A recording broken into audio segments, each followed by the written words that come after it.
எந்த ஒரு விஷயம் எடுத்தாலும் அதை கண்டினியூஸா கன்சிஸ்டண்டா பண்ண முடியலன்னு நீங்க வருத்தப்படுறீங்கன்னா இந்த வீடியோ உங்களுக்கானது தான். Welcome to behind books and நான் உங்க மகேஷ்குமார் அண்ட் நீங்க பார்த்துக்கிட்டு இருக்கிற இந்த series random content from the random books episode 6. Most of the time நம்ம எல்லாருமே கோ த்ரூ பண்ற ஸ்டேஜ் தாங்க இது. அதாவது ஒரு திங் எடுத்து பண்றேன் மகேஷ், ஆனா என்னால் அதை கண்டினியூஸா பண்ண முடியல, ஏதோ ஒரு இடத்துல நான் ஸ்டக் ஆகி அதை விட்டுட்டு ஓடி வந்துடுறேன், மீன்ஸ் நான் அதை குவிட் பண்ணிட்டு ஓடி வந்துடுறேன் அப்படின்னு என்கிட்ட நிறைய பேர் சொல்லியிருக்காங்க.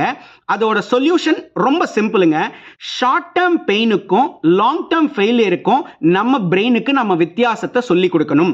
ஷார்ட் டேர்ம் பெயின்னா ஒரு குறிப்பிட்ட பீரியட்ல அந்த பெயின் இருக்கும், அதை நீங்க என்டியூர் பண்ணி தாண்டி வெளியே வந்துட்டீங்கன்னா அது ஒரு பள்ளத்தாக்கு மாதிரி, அதுல இருந்து நீங்க குதிச்சு வெளியே வந்துடுவீங்க. இதே நீங்க அதை பெயின்னு நினைக்காம ஐயோ நான் மாட்டிக்கிட்டேன், ஃபெயிலியர், என் லைஃப் காலி, முடிஞ்சிருச்சுன்னு நினைச்சீங்கன்னா 100% நீங்க அந்த பள்ளத்திலிருந்து வெளியே வர முடியாது.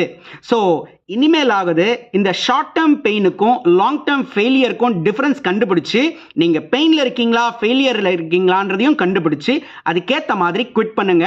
உங்களோட லைஃப் ரொம்ப சூப்பர்பா இருக்கும். நான் அதை நிறைய தடவை என்னோட லைஃப்ல அப்ளை பண்ணியிருக்கேன், நிறைய சினாரியோஸ்ல அப்ளை பண்ணியிருக்கேன். அது எனக்கு ரொம்ப ஹெல்ப்ஃபுல்லா இருந்ததால தான் உங்களுக்கு நான் இப்போ ஷேர் பண்றேன்.